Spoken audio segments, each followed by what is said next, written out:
ова издание. Председателот на САД наводно одобрил воена одмазничка акција откако Иран собори американски дрон. Останете со нас, ќе ви кажеме што се случи. А од другите содржини ќе гледате. Новинарот Бранко Геровски во СДСМ и кај председателот Стево Пендаровски пријави дека добил закани по живот во врска со информации што ги објави.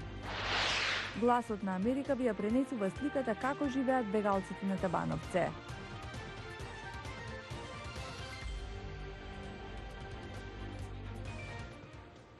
Поздрав од Вашингтон. Ова е Ньюсфлеш на Гласот на Америка на македонски. Јас сум Анета Шијакова. Ирански функционери за Reuters денеска изјавиле дека Техеран ноќва добил порака од американскиот председател Доналд Трамп преку Оман, предупредувајќи дека нападот на САД врз Иран е неизбежен. Официјални лица за национална безбедност во Вашингтон го негираат коментарот во медиумските извештаи дека вчера председателот на САД Доналд Трамп одобрил војни напади во Иран, пошто ја повлекол одлуката од непознати причини. Како што објави Нью Йорк Таймс, првично дозволил напади на неколку цели во Иран како радарски и ракетни единици. Reuters објави дека иранската влада кажала дека добила порака од Трамп преку Оман, предупредувајќи на напад врз Иран. Според Reuters, Техеран одговорил на пораката на Трамп со предупредување за регионални и меѓународни последици ако САД преземат било какви воени активности. Федералната администрација за авиација на САД вчера издаде итна наредба со која ги забрани сите американски воздушни операции над Персискиот и Оманскиот залив, откако беше соборен американскиот дрон од страна на Иран. Овој инцидент Трамп го нарече многу лоша грешка. Новинарите треба да работат без притисоци, вели председателот Стево Пендаровски, кој денеска го прими новинарот Бранко Геровски по заканувачка порака која ја добил. Владимир Мирчевски ги има деталите. Владеачката структура се огради од заканите кон Бранко Геровски упатени од лице што се представило како обезбедување во СДСМ. Новинарот денеска беше примен во партиското седиште. Бил уверуван дека Социјалдемократскиот сојуз нема каква било врска со синоќешната порака на социјалните мрежи. Геровски да гледа да не биде избањат во Вардар. Добив уверување дека СДСМ не стои за давките настапи на поединци и на мене сега останува понатаму евентуално, ако одлучам да продолжам да го пријавам случајот во полиција и да продолжам да во редовна законска процедура да барам сатисфакција. Ова е единствената писмена закана после серијата написи кои предизвика мало бура во јавноста. Како одговорна партија, ние од Социјалдемократскиот сојуз на Македонија се оградуваме и најостро осудуваме било каков обид за навреда или за спречување на изразување на слободна мисла на говор. Тоа не е наша вредност, наша програмска определба, наш принцип и наша вредност е да имаме овозможување на слободно изразување на волјата на говор, тоа и го правиме. Геровски утрината беше примени во кабинетот на шефот на државата. Пендаровски осудил каков било вид на закани упатени до новинари и медиуми. За инцидентот реагираа и од ЗНМ и од новинарскиот синдикат. Велат дека ваквите закани представуваат директен напад на слободата на изразување и слободата на медиумите и ги повикаа надлежните институции да ги преземат сите мерки за откривање на заканувачот и негово казнување.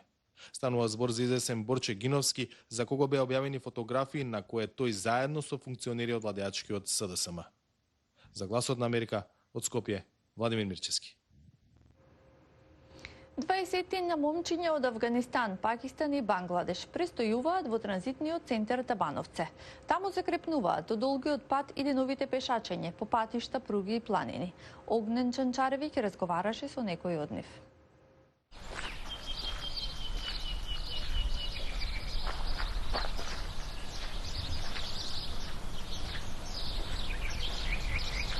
Ново утро во кампот Табановце на македонско-српската граница. Последна станица во Македонија на бегалците и мигрантите одејќи кон ветената земја некаде во западноевропските држави. Повеќето од нив се тука само неколку дена, по недели минати пешачејки по пруги, патишта и планини.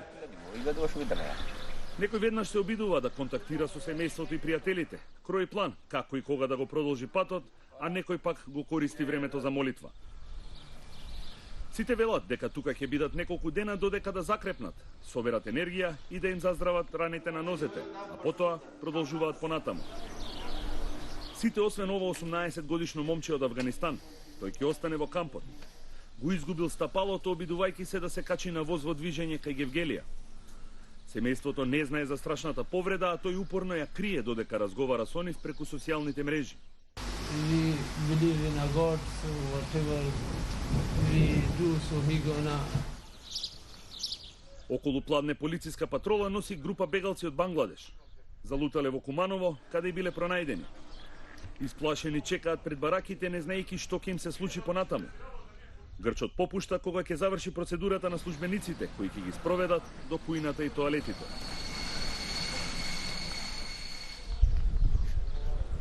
Неколку часа подоцна на капијата се појавуваат уште две момчиња, двајцата од Авганистан. Лекарскиот тим веднаш им ги санира повредите на стапалата, додека преведувачот ги зима нивните податоци. Нивните сонародници љубопитно чекаат да им ја доделат бараката за да може да се запознаат. Ноќта ја мина, разговарајќи за татковината и проблемите.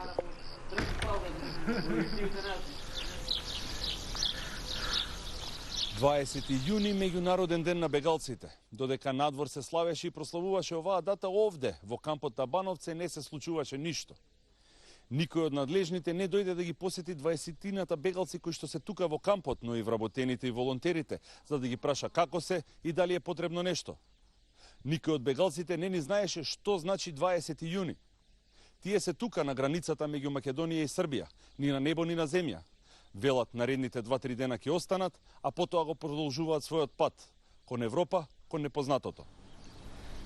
Од Скопје, за гласот на Америка на македонски јазик, Огнен Чанчаревиќ. Храм во близина на Вашингтон е претворен во резерват за напуштени и злоупотребени папагали. Максим Москалов ја има приказната.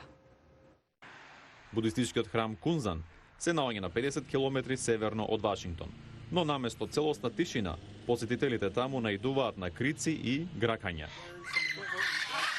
Тоа бидејќи храмот е дом на Гаурда Евијари, резерват за екзотични папагали, кои биле напуштени и злоупотребувани. Ова е специализирано место за птици кои не може да се вдомат на друго место. Птици кои стануваат премногу комплицирани за чување, многу нервозни, агресивни, поради третманот што го добивале во природните живеалишта. Директорот на резерватот, Кристовер Зиоли, вели дека има 53 папагали, меѓу кои какаду, макао и африкански сив папагал. Тој ги знае карактерот и потребите на секоја птица поединечно. Повеќето од нив биле домашни миленичења пред да бидат донесени во резерватот и поминале преку повеќе собственици. Секоја недела добиваме по 1 до 3 молби од луѓе да ги донесат нивните папагали. Носат избрзани одлуки, кога ги купуваат, потоа не може да ги чуваат. Сепак Зиоли мора да ги одбие ваквите барања, бидејќи во резерватот се прифаќаат само оние што не може да се посвојат од друго семејство. Некои од папагалите имаат посттрауматски синдром на пореметување и сакаат да се повредат самите себе си, поради што носат специјални заштитни лечиња. Резерватот обстојува со помош на донации и волонтери. Кетрин има задача да подготвува храна за птиците. Чест и задоволство ми е да работам тука, да им дадам љубов и внимание на овие птици. Едноставно да им го подобрам животот. Некои папагали се наоѓаат во резерватот многу долго време. Нашата најстара птица е Хари. Тој е син, златен и нашите информации се дека бил украден од природата во 1969. Зиоли вели дека посвојувањето папагал представува сериозна заложба, бидејќи овие птици живеат 50 до 60 години и многу се поврзуваат со собственикот. Тие се паметни и имаат постојана потреба од внимание, бидејќи не може да опстанат ако бидат напуштени и игнорирани подолго време.